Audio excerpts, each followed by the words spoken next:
Hi, my name is Sophia Hammond, and this is my Women's Studies final for the spring semester of 2022. And the topic or prompt that we were given was how our thinking has been expanded or changed around the topic specifically of gender. And when I think of the word gender, I think of two key phrases first: identity and gender roles. In terms of identity, gender is very important and I'd say somewhat polarizing in the world for a lot of people. People were very comfortable with the idea of gender when it was just male, female.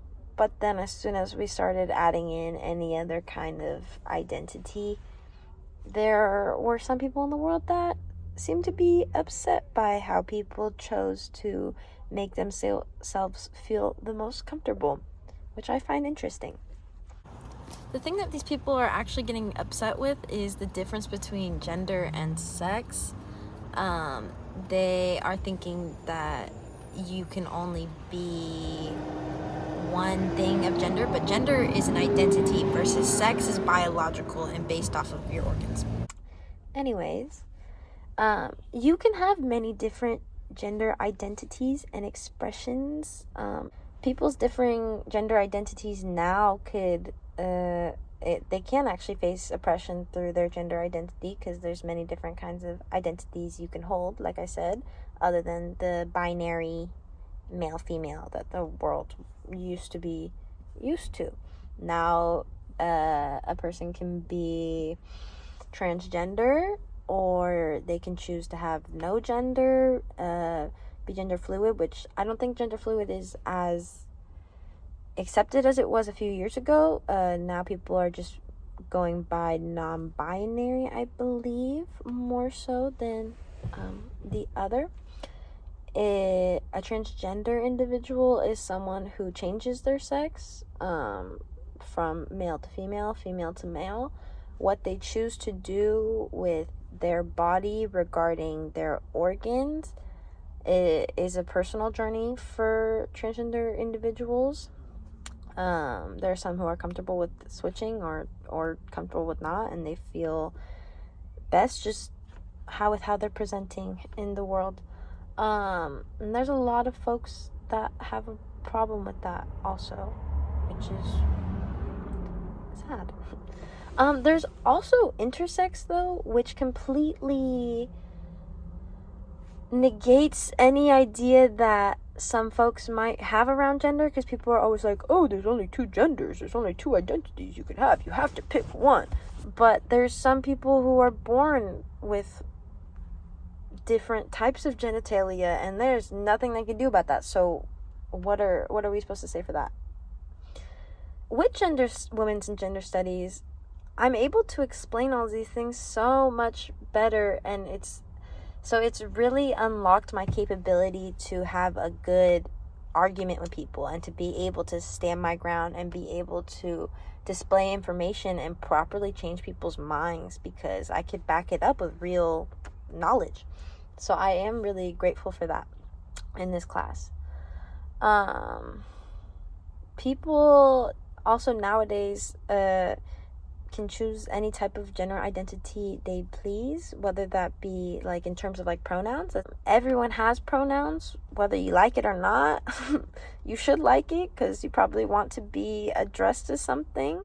I don't know if my thinking, no, it's definitely, I wouldn't say it's changed, it's more so expanded than anything, because when I came into this class, I had a lot of background knowledge already for it, and was already into a lot of these topics, but not nearly, obviously, to the extent that I know now. And that is something I'm very grateful for in this class, because I'm able to articulate my thoughts so much better and explain these things so much. As a self-proclaimed loud feminist, you, or maybe you're not always under attack or maybe you're just attacking. I do like to say something, because the biggest way to change these issues and the things that are happening is to say something and to not let it go unseen. So every chance I get, and whatever I see, I do speak up and I say something. Like, for example, with like guy friends, I will make a point to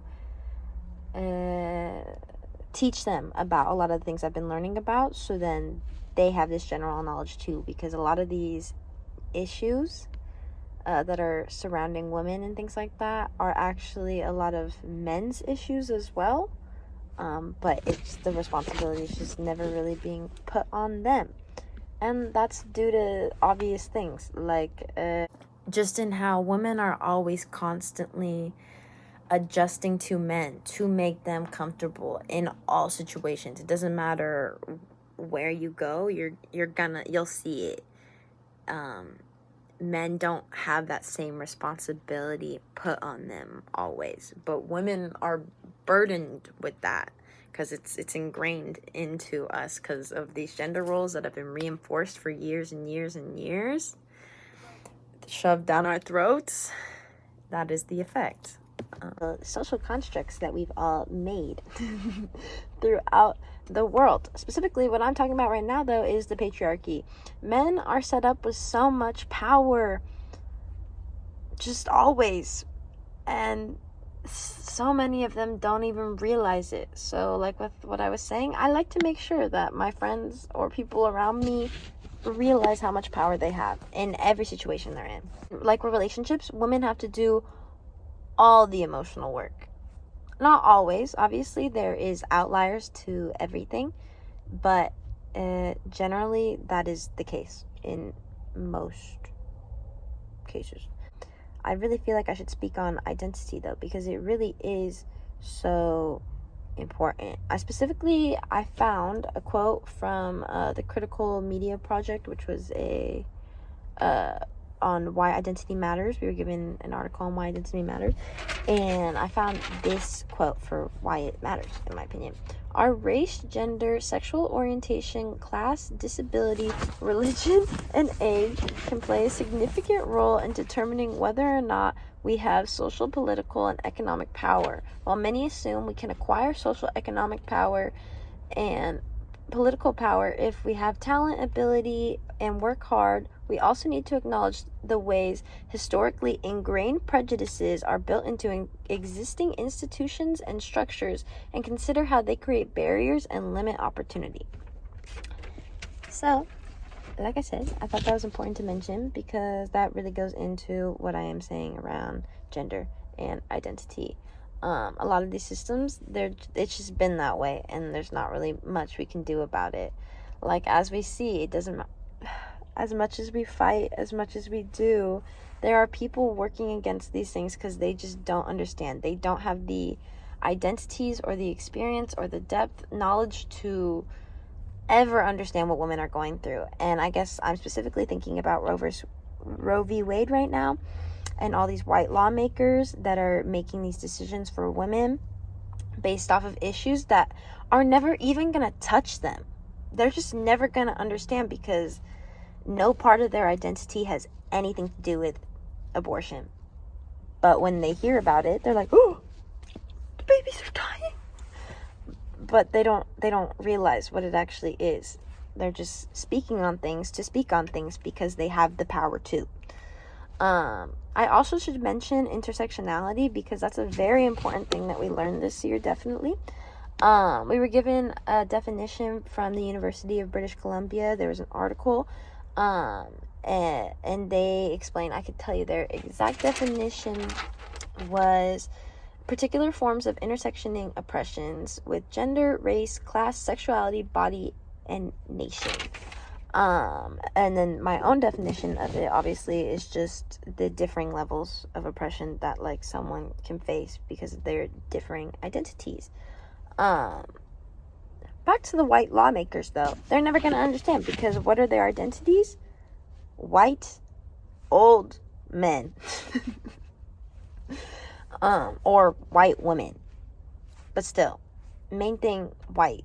They don't understand. And a lot of these issues on abortion and Roe v. Wade and things like that are only going to affect lower economic classes more than anything, because they're not going to have access to those types of things. Or it's just going to increase like death rates, because women are going to be getting unsafe abortions, because it's not going to stop abortions.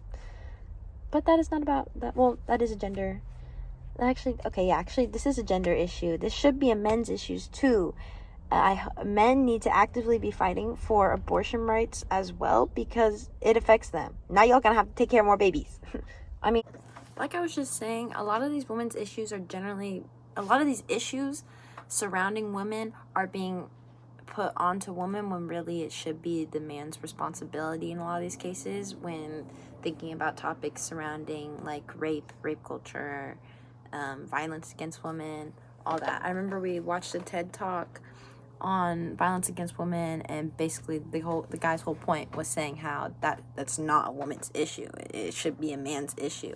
And constantly, all like when women will come out against the rapist, it's something against her. It's an issue that she has to fix. All the responsibility is put onto the victim for whatever reason, and it just shouldn't be that way. And it's always been like that. Society does not like to put responsibility on the perpetrator in sex crimes generally. And also, a lot of the time when I'm mentioning these things, I'm always making it sound like it's always a woman as the victim and it's always a man as like the perpetrator. But that's not the case, obviously. Crime is...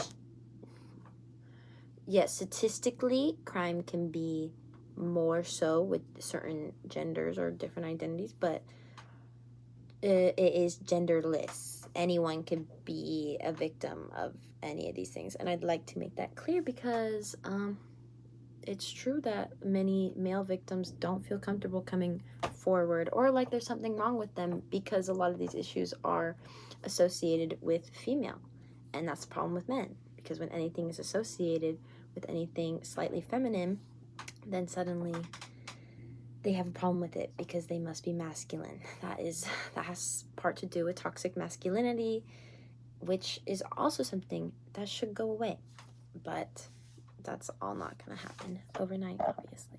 And also, there was a reading we read on the offensive feminism, the conservative gender norms that perpetuate rape culture, and how feminists can fight back.